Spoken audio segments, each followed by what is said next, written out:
शरीयत को पूरा करना था। क्यों? क्योंकि जब तक कोई जैसे पैदा ना हो। पर यीशु को जरूरत थी बपतिस्मे की, तो फिर यीशु क्यों गए? कौन सी शरीयत? शरीयत को खत्म करने के लिए। यीशु किसी शरीयत को पूरा नहीं करने गए थे, बल्कि यीशु एक नई शरीयत की बुनियाद रखने गए थे। Hallelujah, hallelujah. इसके बाद जब तक कोई नए सिरे से पैदा न होगा, वो खुदा की बादशाह में दाखिल नहीं होगा। सो यीशु ने पहला कदम यरदन में रखा और यीशु ने यूहन्ना से क्या लिया? बपतिस्मा लिया। हर मसीह को बपतिस्मा लेना चाहिए कि नहीं? लेना चाहिए। वो कोई भी मिशन हो, कोई भी मिशन को लेना चाहिए। तो फिर ये कौन है जो कहते हैं कि बपतिस्मा चंद मिशनों का तमाशा? खुदा का कलाम कहता है जब तक वो नए सिरे से पैदा न होगा, वो खुदा की बादशाह में दाखिल ना होगा। सो किसी कलाम में का हो, किसी मिशन का हो, वहां भी यीशु ने हमें बपतिस्मा लिया है। हालेलुया। सब किताबों में लिखा है उसने क्या लिया है? बपतिस्मा। यूहन्ना जब बपतिस्मा दे रहा था, उसके शिष्य उसके पास आए, ऐ खुदावंद, इस शख्स ने तेरे हाथ यहां बपतिस्मा लिया जिस पर खुदा का रूह आया था और जिस पर आवाज खुली थी, ये मेरा बरकतीदा बेटा है जिससे मैं खुश हूं। वो शख्स एक और जगह जाकर बपतिस्मे दे रहा है। कौन? यीशु। कौन? यीशु। कौन? यीशु। यीशु बपतिस्मे दे रहा है। आपको यकीन नहीं आ रहा? अब पढ़ के सुनाओ कहां लिखा है। खुदा के कलाम में लिखा हुआ है और खुदा का कलाम अपनी शहादतों से भरा हुआ है और खुदा का कलाम ला तब्दील है। वो हर चीज को क्या करता है? तब्दील करता है। खुदा चाहता है कि हम इस बात को जानें और जब तक यीशु अपने इस कलाम को नाज़िल न फरमाएगा जिससे हम जिंदगी पा सकें। और लिखा है कि शुरू में आकर उससे बताया कि जिस शख्स को तूने बपतिस्मा दिया था, वो फलां इलाके में जाकर लोगों को बपतिस्मे दे रहा है। तो यूहन्ना ने क्या कहा? उसने कहा कि मैं खुश हुआ हूं कि दुल्हा आ गया है। हालेलुया। मैं तो दुल्हे का दोस्त हूं। मैं तो उसको बपतिस्मा देने नहीं आया था, बल्कि मैं उसकी रास्तबाजी को पूरा करने आया था। और जो कुछ वो कर रहा है आगे यही होने वाला है। और जब तक वो नए सिरे से पैदा न होगा, वो खुदा की बादशाह में दाखिल ना होगा। फिर यीशु के शिगिर्दों ने बपतिस्मे दिए और लोगों ने खुदा की बादशाह में क्या हो गए? दाखिल हो गए। सुकलाम ने कहा जब तक वो नए सिरे से पैदा न होगा, वो खुदा की बादशाह में दाखिल ना होगा। खुदा चाहता है कि हम इस बात को अंडरस्टैंड करें। खुदा के कलाम में क्या आसमान पर कोई नहीं चढ़ा सिवाय उसके जो आसमान से उतरा है, यानी इब्ने आदम जो आसमान से उतरा है।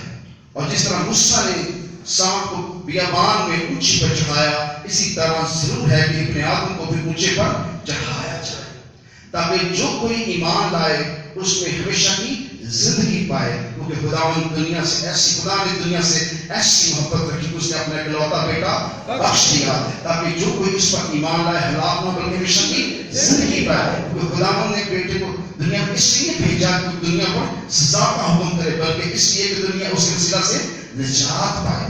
जो इस पर ईमान लाता है उस पर सजा का हुक्म खत्म हो जाता है, और जो उस पर ईमान नहीं लाता उस पर सजा का हुक्म हो चुका है। इसलिए वो खुदा के इकलौते बेटे पर ईमान नहीं लाएगा। सो खुदा चाहता है कि उसके बेटे पर क्या रखा जाए? ईमान। खुदा चाहता है कि हम यीशु को पहचाने।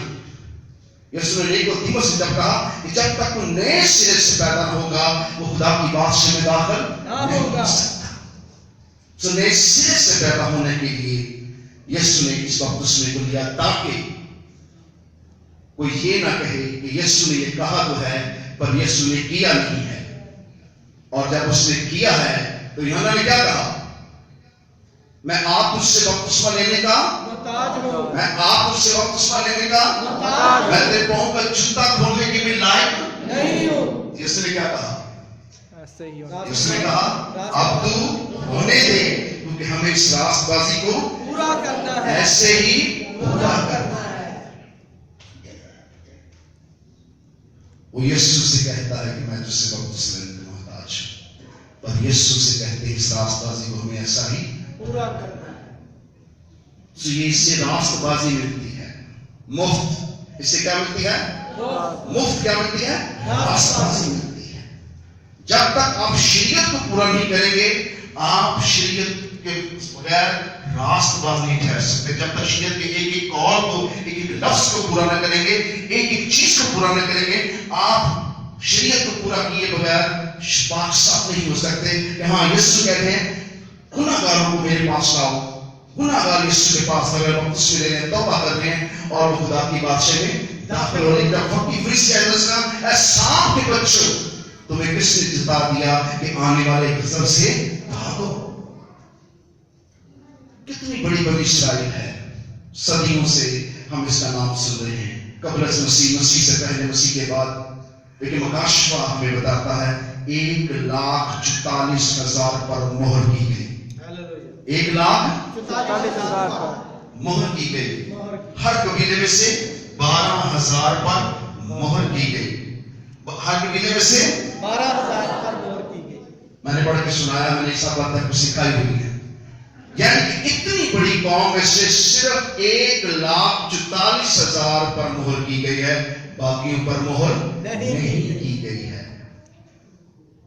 और यहाँ वो बैठे हैं जिन पर सब पर मोहर है। Hallelujah, hallelujah, hallelujah. जब तक नए सिरे से पैदा हम लोग खुदा की बादशाह में दाखिल ना होगा। तो यहाँ लाइन लगी हुई है खुदा की बादशाह में दाखिल होने के लिए, लेकिन बस बनी इसराइल के लिए 1,44,000 कर लो बस, और कोई वहां दाखिल नहीं होगा, क्योंकि खुदा ने उनको शरीयत दी है। पर शरीयत के खुद इंसान को रास्तबाज नहीं ठहराती है, बल्कि शरीयत इंसान को क्या ठहराती है? मुजरिम ठहराती है। और यीशु में मुजरिम ठहराने नहीं आया है। जो कोई इस पर ईमान लाएगा हलाक ना होगा, हमेशा की जिंदगी पाएगा। जो उस पर ईमान लाएगा हलाक ना होगा, हमेशा की जिंदगी पाएगा। पेट याद आता है, जो उस पर ईमान लाएगा हलाक ना होगा, बल्कि हमेशा की जिंदगी पाएगा। हमेशा की जिंदगी खुदा के बेटे के अंदर है। इसलिए यीशु ने निकोदेमुस से कहा था जब तक वो नए सिरे से पैदा न होगा, वो खुदा की बादशाह में दाखिल ना होगा। यूहन्ना ने यीशु को किस नाम से बपतिस्मा दिया? किस नाम से बपतिस्मा दिया? वो कहता है मैं आप तुझसे बपतिस्मा लेने का मोहताज हूं। फिर उसने किस नाम से बपतिस्मा दिया? उसने उसको गुनाहगार होने का बपतिस्मा नहीं दिया था, बल्कि उसने इसलिए बपतिस्मा दिया ताकि वो सब कौमों पर सादर हो जाए। सब कौमों पर बनी इसराइल पर क्या हो जाए? सादर हो जाए। जब हम तौबा करते हैं, बपतिस्मा लेते हैं, तो हम खुदा की बादशाह में शामिल हो जाते हैं कि आज ये शख्स खुदा की बादशाह में क्या हुआ है? दाखिल हुआ है। तो सबसे बड़ा मिशन जो है वो खुदा की रास्तबाजी को हासिल करना है। और जिसके पास खुदा की रास्तबाजी नहीं है, उसके पास कुछ नहीं है। बनी इसराइल इतनी बड़ी कौम होकर सिर्फ 1,44,000 लोग खुदा की बादशाह में दाखिल होंगे। और लिखा है कि उनके बारे में लिखा है कि वो हर वक्त बर्रे के साथ रहेंगे। यीशु की जो 1000 साल बादशाही जमीनी है, वो हर वक्त बर्रे के साथ रहेंगे। आपको सुनाया हुआ है लॉकडाउन के दौरान मैंने सारी बातें खोली हैं कि वो जहां बर्रा जाएगा उसके पीछे पीछे जाएंगे और वो कुमारे होंगे और वो नहाए पाक साफ होंगे। और बनी इसराइल के 1,44,000 हर वक्त लोग यीशु के साथ आगे पीछे उठते बैठते रहेंगे और यीशु को घेरे रखेंगे, क्योंकि वो बादशाह का बादशाह और खुदावंदों का खुदा है। मगर उसके सामने जो लोग खड़े होंगे उनकी तादाद कितनी होगी? उनकी तादाद कितनी होगी? यूहन्ना कहता है ये कौन है जिन्होंने सफेद जामे पहने हुए हैं? आइए अपने कदमों पे खड़े हो जाएं। ये कौन है जिन्होंने सफेद जामे पहने? कौन है? یہ آئیے للکار کے بولیں گے یہ جنہوں نے سفید جامے پہنے ہوئے. میں اس قوم کو ان لوگوں کو نہیں جانتا. اس بزرگ نے کیا کہا؟ یہ وہ ہیں جنہوں نے برے کے خون سے اپنے جامے دھوئے ہیں. یہ وہ ہیں جنہوں نے برے کے خون سے اپنے جامے دھوئے ہیں. اور یہ اتنی تعداد میں ہیں کہ ان کو گنا نہیں جا سکتا کیونکہ برے نے اپنے خون سے کیا کیا ہے؟ خرید لیا ہے. ہاللیلویہ. ہر قوم ہر قبیلہ میں سے اسے کیا کر دیا؟ خرید لیا ہے. یہ برے کی ملکیت ہے. ان کی تعداد دیکھو 1,44,000 نہیں اربوں خربوں ہے. برے کے خون کے وسیلوں سے قومیں بست ہوئی. قوموں میں خدا کی راست بازی آئی. خدا کی نجات آئی یسوع کے پاک خون کے وسیلہ سے.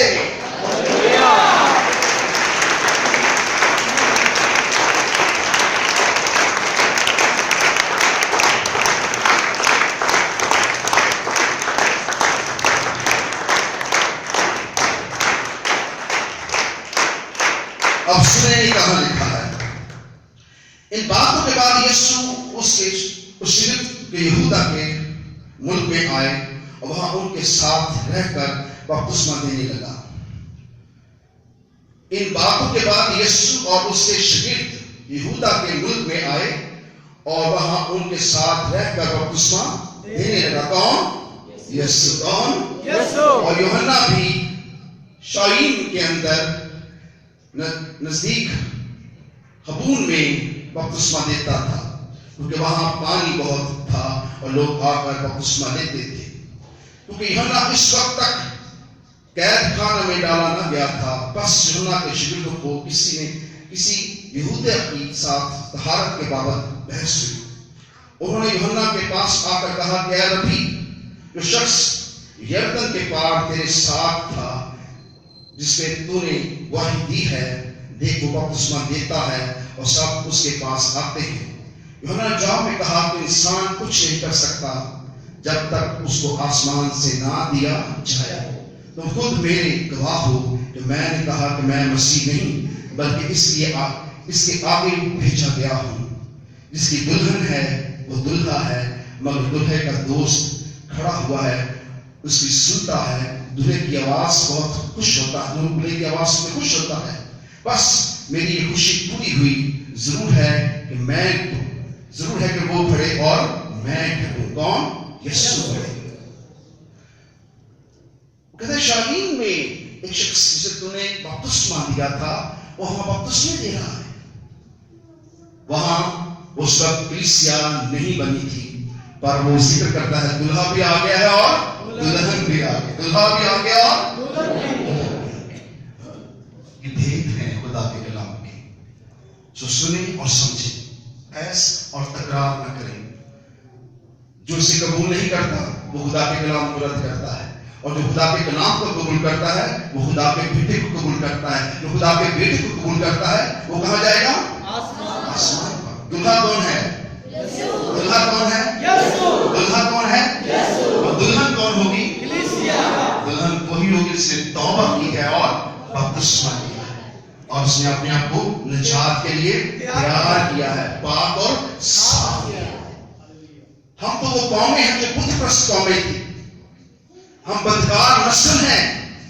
ہم میں سے کوئی بھی خدا کو خوش نہیں کر سکتا. ہم